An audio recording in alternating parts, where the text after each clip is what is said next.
દૈનિક બાઇબલના વાંચનો. તારીખ 17 જૂન 2026, સામાન્ય કાર્ડના 11મા અઠવાડિયાનો બુધવાર. પહેલું વાંચન રાજાઓના બીજા ગ્રંથમાંથી અને શુભ સંદેશનું વાંચન સંત માથી કૃત ગ્રંથમાંથી.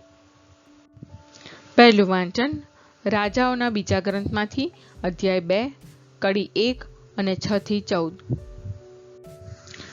જ્યારે એલિયાને વંટોળિયા મારફતે આકાશમાં લઈ લેવાનો પ્રભુએ નિર્ધારિત કરેલો સમય આવ્યો, ત્યારે આ પ્રમાણે બન્યું હતું. એલિયા અને એલીશા ગિલગાલથી નીકળ્યા. એલિયાએ કહ્યું, એલીશા, તું અહીં રહી જા, પ્રભુ તો મને યર્દન મોકલે છે. પણ તેણે જવાબ આપ્યો, પ્રભુના અને તમારા કસમ, હું તમને છોડીને જવાનો નથી. અને તેઓ આગળ ચાલ્યા.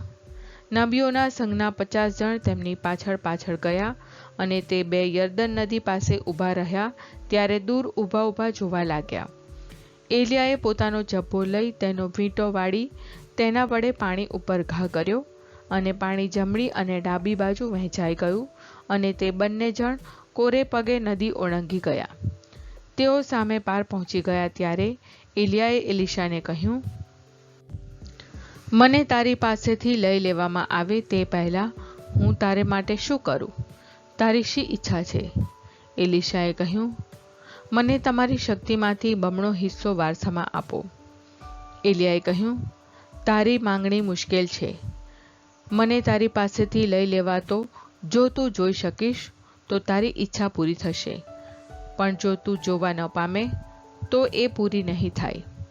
તેઓ વાત કરતાં કરતાં આગળ જતા હતા, એવામાં એકાએક તેમની 2 જણની વચ્ચે અગ્નિમય રથે અને અગ્નિમય ઘોડાઓએ દેખા દીધી, અને એલિયા વંટોળિયા ભેગો આકાશમાં ચાલ્યો ગયો. એલીશાએ એ જોયું, અને તે બૂમ પાડી ઉઠ્યો, બાપુ, બાપુ, તમે તો ઇઝરાયેલનો રથ અને તેના ઘોડે સવાર છો. પછી એલિયા તેને દેખાતો બંધ થઈ ગયો. પછી એલીશાએ દુઃખમાં ને દુઃખમાં પોતાનો જબ્બો લઈ તેના ફાડીને 2 ટુકડા કરી નાખ્યા. એલિયાનો જબ્બો પડી ગયો હતો, તે તેણે ઉપાડી લીધો, અને પછી યર્દનને કિનારે જઈને ઊભો રહ્યો. તેણે એલિયાના જબ્બા વતી પાણી ઉપર ઘા કર્યો અને કહ્યું, એલિયાનો ઈશ્વર પ્રભુ ક્યાં છે? તેણે પાણી ઉપર ઘા કર્યો એટલે પાણી જમણી અને ડાબી બાજુએ વહેંચાઈ ગયું, અને એલીશા નદી ઓળંગી ગયો. આ પ્રભુની વાણી છે, તે આપણો આધાર છે. શુભ સંદેશનું વાંચન સંત માથી કૃત ગ્રંથમાંથી અધ્યાય 6 કડી 1-6 અને 16-18. સાચો દાન ધર્મ. હું તમને ચેતવું છું કે લોકોની નજરે ચડવા માટે તેમના દેખતા ધર્મ કાર્યો કરશો નહીં, નહીં તો તમારા પરમપિતા તરફથી તમને બદલો નહીં મળે. એટલે જ્યારે તું કંઈ દાન ધર્મ કરે ત્યારે દંભિકો લોકોની વાહ મેળવવા માટે સભાગૃહોમાં અને શેરીઓમાં ઢોલ પીટે છે, તેવો તું પીટીશ નહીં.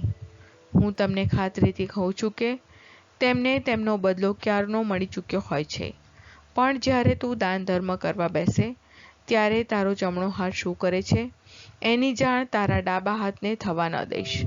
આમ તારા દાન ધર્મ ગુપ્ત રહેશે, અને ગુપ્ત કર્મોને જાણનાર તારા પિતા તને બદલો આપશે. વળી તમે જ્યારે પ્રાર્થના કરો ત્યારે દાંભિકોની જેમ વર્તશો નહીં.